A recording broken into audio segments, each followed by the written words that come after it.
اگر کوئی شخص یہ پوچھے کہ ایمان کے ارکان کیا ہیں تو آپ نے کہنا ہے کہ ایمان کے 2 ارکان ہیں۔ کتنے ہیں؟ 2 رکن ہیں۔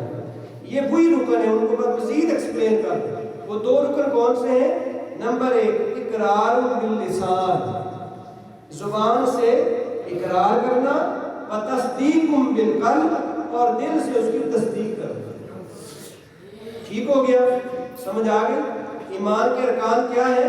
نمبر 1 اقرار باللسان، زبان سے اقرار کرنا، وتصدیق بالقلب، اور دل سے اس کی تصدیق کرنا۔ اب یہاں ایک مسئلہ واضح ہو جائے گا۔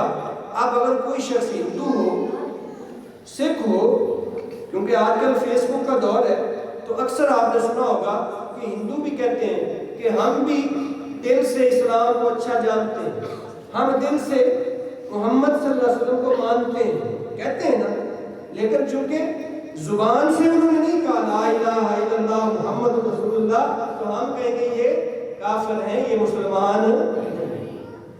اسی طرح اگر کوئی شخص زبان سے کہے اور دل سے نہ مانے تو پھر بھی وہ شخص کفر میں چلا جائے گا۔ کیوں؟ ایمان کے ارکان ہی 2 ہیں کہ زبان سے کہنا، اقرار کرنا، اور دل سے اس کو ماننا، اس کی تصدیق کرنا۔ یہ کیا ہے؟ یہ کیا ہے؟ ایمان کے ارکان۔